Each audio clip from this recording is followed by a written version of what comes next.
Nicht zu leid, er ist zu kurz gekommen, er konnte nur eins und er meint ja gut, er will ja keinen Fehler machen und er wird dann so hart bestraft. 然后我们读这段经文的时候，一开始的第一个直觉就会觉得这第三个仆人好可怜，他得到了又很少，然后呢，他不想犯错也没什么问题啊，本来人就不想要犯错啊，所以他就得到很少，然后呢又把它埋在地上，然后后来再拿回来之后，居然还被惩罚，所以他真的是太可怜了。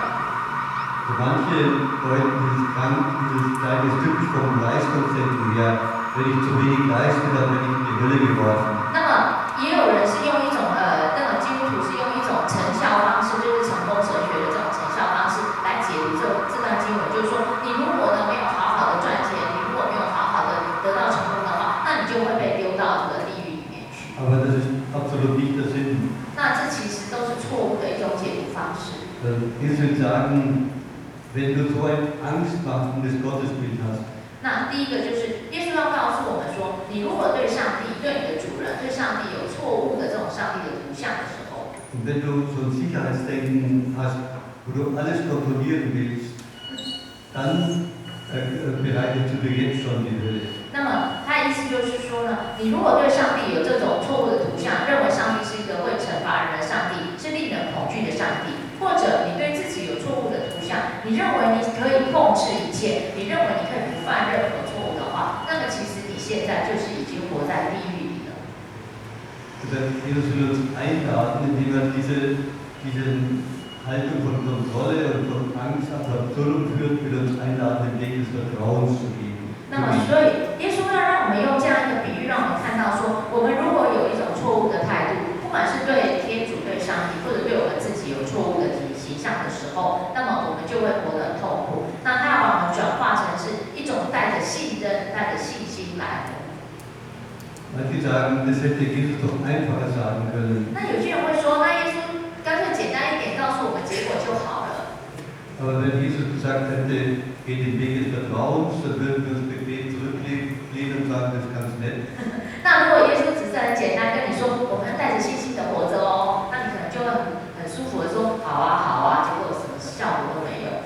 Aber indem wir uns provozieren, deckt er uns auf, dass wir selber ja oft so Ängste haben oder selber die Tendenz zu kontrollieren, die Sicherheitsdenken haben. 那么，如果所以耶稣用这种很挑衅的方式、很具有挑战式的方式来刺痛我们，然后才让我们再去想说，我们是不是有一种恐惧感？我们是活在恐惧感当中，我们是不是想要控制的一切？那想要都不犯错这样子。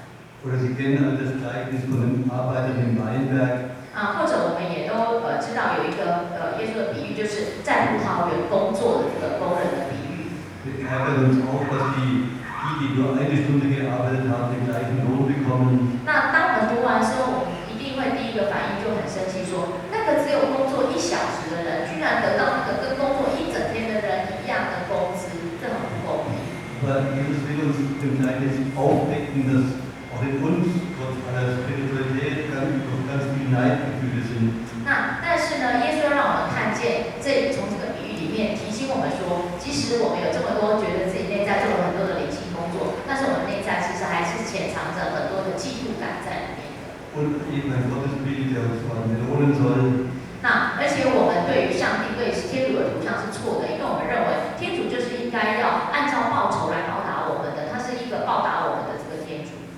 Ich möchte jetzt, könnte die Gleichnis jetzt anschauen, ich möchte nur ein einziges anschauen, wo es weniger um Provokation geht, sondern um einen Weg der Selbstwertung. 所以呢，其实耶稣就是用这样子一个挑衅的方式，来挑战我们，希望我们可以透过这些比喻，能够更成为我们自己。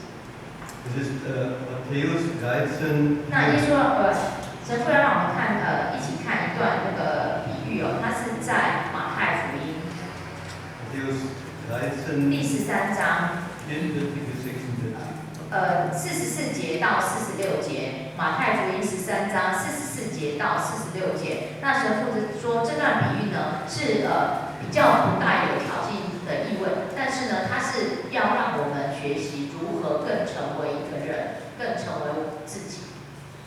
马太福音第13章44节，好。段宝藏与珍珠的比喻。天国就像藏在地里的宝贝，有人发现了就把它买好，然后欢然变卖他所有的财产去买那块地。天国就像一个四处收购贵重珍珠的商人，他找到一颗极珍贵的珍珠，就变卖了所有的产业，把它买下来。Schatz und Perle sind beide Bilder für unser wahres Selbst. 那在这里呢，宝藏跟珍珠，它所象征的就是那个在我们内心真实的自己的那个图像。Beide Bilder faszinieren uns. Jeder möchte den Schatz haben, jeder möchte eine kostbare Perle haben. 那这样的一个每一个人呢，都会很喜欢有宝藏，或者很喜欢珍珠。Aber das Provozierende ist, wo ist dieser Schatz und die Perle zu suchen? 那在这里呢，比较挑战我们的地方就是说，耶稣告诉我们，到底在哪里才可以找到宝藏，在哪里才可以找到珍珠呢？ Der Schatz ist im Acker, also im Dreck. Ich muss erst meine Hände schmutzig machen, bevor ich den Schatz entdecke. 那我们看到耶稣说，这个宝藏其实是藏在地里的，也就是你必须去挖掘它的，你必须去把手先弄脏，然后通过这些脏脏的土，你才能够把它挖到。Das heißt, wir müssen durchgraben durch unsere Ängste, durch unsere Aggressionen, durch unsere sadistischen Gefühle, durch unsere Wunden hindurchgraben, durch das Chaos unserer Gefühle, um dann im Grund der Seele diesen Schatz zu entdecken. 那也就是耶稣告诉我们说，如果我们想要找到那个内在藏在我们内心最深处的那个真实的自己的那个宝藏的时候，我们就必须先通过我们自己内在的那些混乱的情绪，比如说恐惧，比如说攻击性，比如说一些负面的情绪，比如说那些伤口，必须通过这些脏脏的东西，才能够到达那个内心最深处的地方，找到我们真实的自己。Der Heilige Benedikt nennt das Demut, Humilitas, das kommt von Humus und Erde, in die Erde hineingraben, durch die ganzen Schmutz unserer Seele hindurchgraben, um auf dem Grund der Seele diesen Schatz zu entdecken. 那圣本笃他曾经说过，他讲那个拉丁文，这个拉丁文 humus， 它的意思其实就是我们讲的那个谦卑的这个字的来源。那它的意思就是说，让我们进到那个土里，让我们站在那个要进到那个土地上，接触到那个土地，然后我们才能够进到那个内心最深的深处。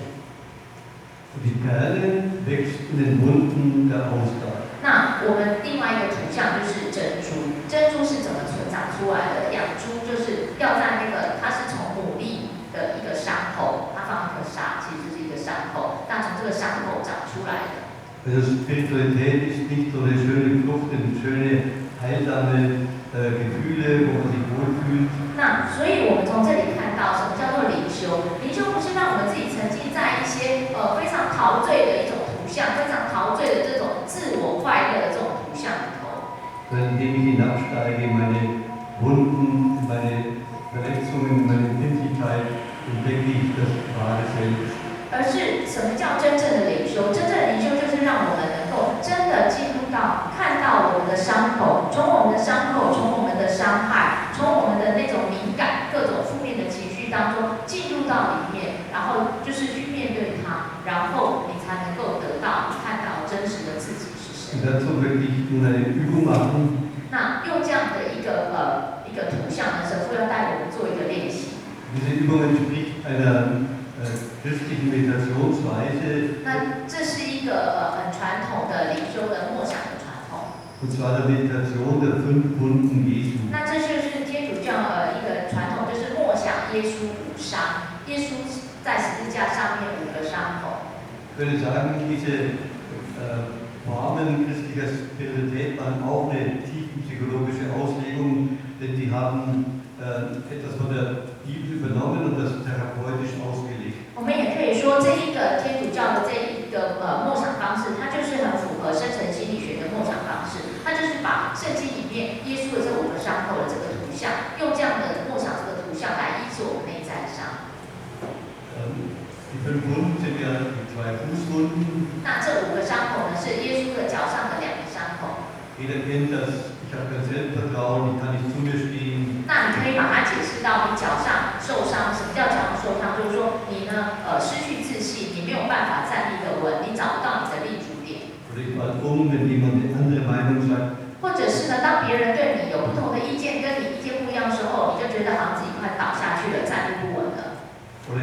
jemanden zugehen, mit jemandem sprechen, aber ich bin angewurzelt, ich komme nicht vom Weg.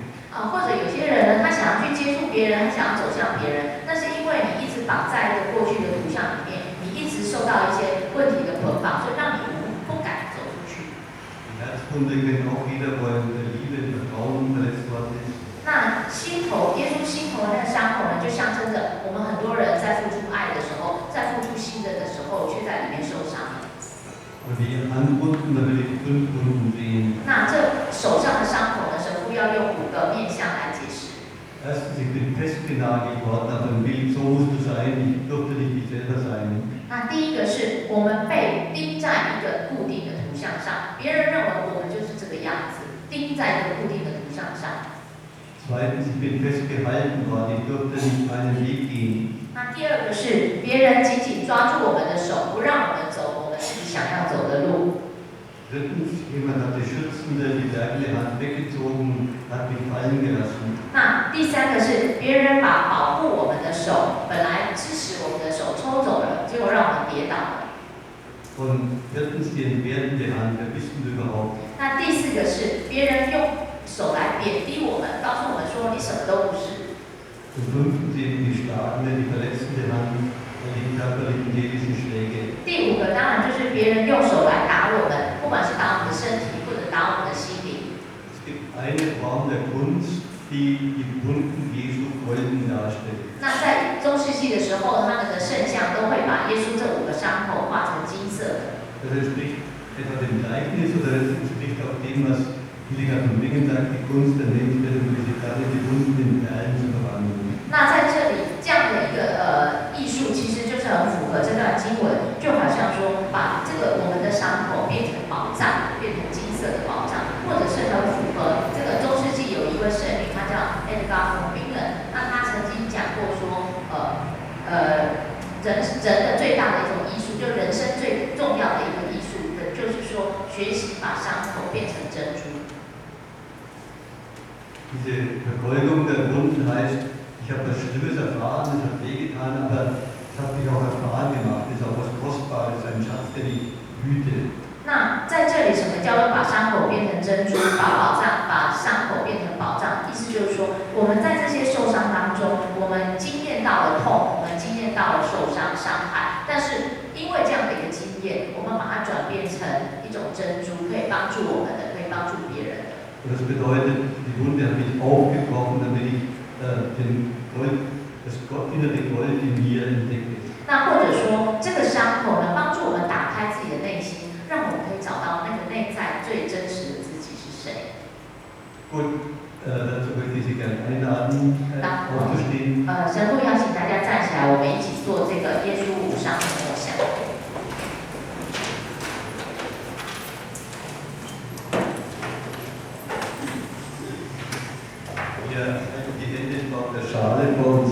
我们把双手掌心朝上，然后放在你的身体两侧。Und in Ihren Händen halten Sie einfach all die Wunden hin, die Gott in das Leben hineingegraben hat. 那在这个，你就想象说，在默想你把你生命的所有的伤口都摆在你这个手上，放在天主，放在上帝的面前。Die Wunde, wo Sie festgenagelt worden sind auf ein Bild. 你把你钉在一个固定图像上的伤口放在上帝的面前。Wo Sie festgeklammert worden sind. 把别人紧紧地抓住你的这个伤口放在上帝的面前。Wo Sie fallen gelassen worden sind. 把别人让你跌倒的这个伤口放在上帝的面前。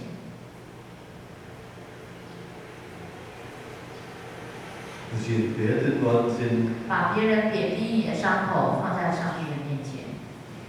Und halten Sie einfach all die Wunden, die Verletzungen, die Kränkungen Ihres Lebens dorthin. 把你所有生命中受到的伤害、受到的痛苦都摆在上帝的面前。Stellen Sie sich vor, dass gerade in die Wunden hinein Gottes Liebe, Gottes Licht hineinströmt. 然后你就想象上帝的爱、上帝的光就照到你这个伤口里面。Dann werden die Wunden zum Ort der Liebe Gottes. 那你就把这样的一个伤口成为经验到上帝、经验到天主的爱的地方。diese heilende Liebe Gottes beutet meine Wunden. 那上帝这个具有医治力量的爱，可以把你的伤口变成金色的宝藏。Vielleicht kann ich dann kostbar sein für die Perle, die kostbare Perle, die in meinen Händen halte. 那你可以把它变成你手上所拿的一个很珍贵的珍珠。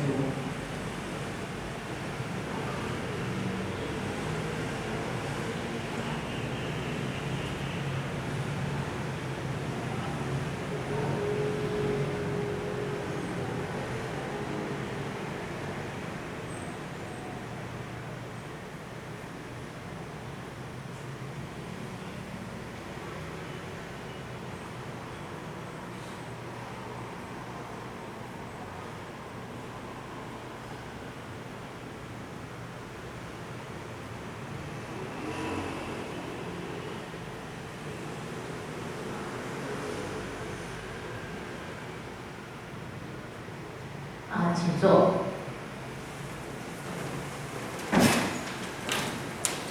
想到这样已经过了1个半小时。好，那我们就先休息一下。那现在休息之前，我大概介绍一下刚刚神父有提到的几本书的它的内容有在几本书里面哦。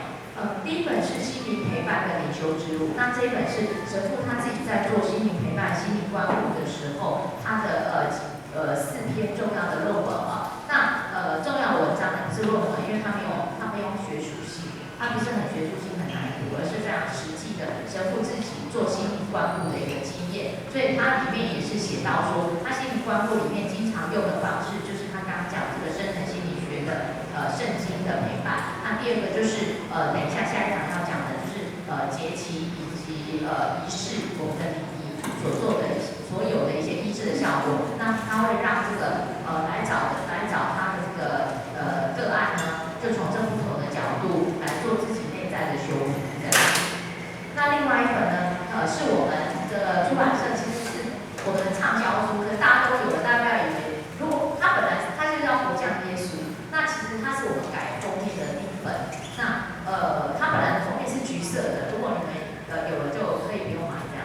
那我们为什么会改它的封面呢？有2个原因，第一个是因为它真的卖得太好，它真的我们也不知道为什么这一本书是畅销书哦，比德国卖的都好，德国这本书好像才卖2-3千本，那我们卖超过1万本哦。那其实德国出版社也很惊讶，但是我觉得它应该是很符合华人在做很多就是把耶稣做各种不同的有创意的想象。那神父就是把耶稣用50个不同的图像来描述耶稣基督。那特别对于很多人会用这个做茶经，或者做读书会，或者带礼物导游，因为它的那个图像都非常的现代，而且非常的生动。那所以里面就是有讲到耶稣是家庭治疗师。那所以这一本其实有50个图像，神父都描述的非常的有趣，就是说耶稣是一个大吃大喝的人，或者说耶稣是耶稣是女性的好朋友，耶稣是男性的好朋友，然后呢，耶稣是一个四处流浪的人。那例如用这种不同的50个图像，那另外一个原因是因为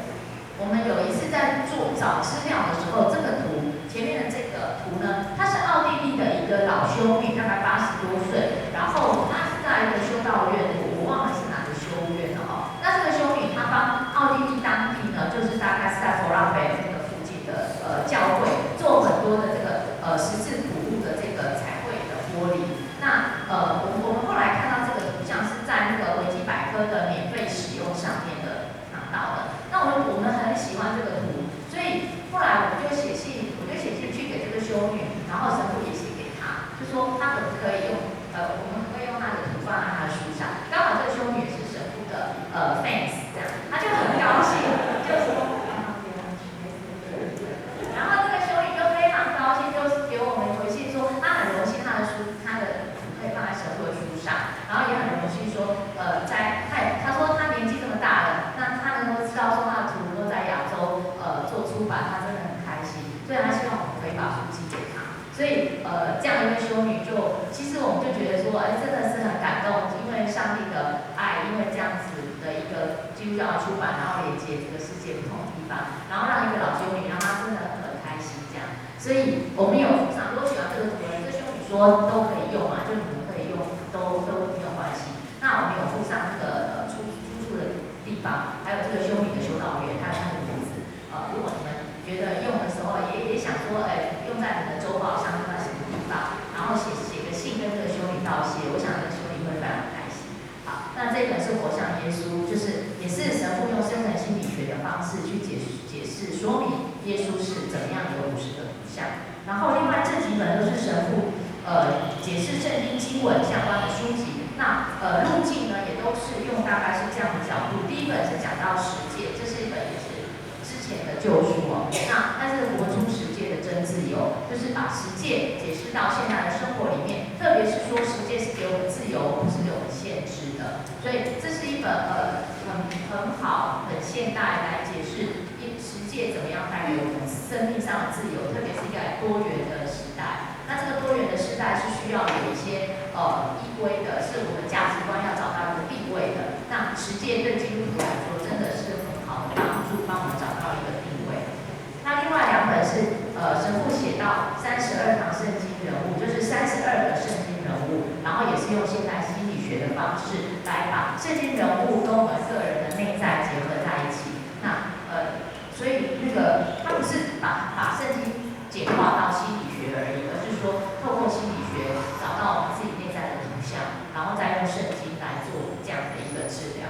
好，那另外一本是今天的主讲的书籍哦，《耶稣你的心理医师》这一本就是把耶稣的医治的故事跟比喻啊，刚刚神父讲的那个部分，还有其他的补充的部分，都在这本书里面。耶稣你的心理医师。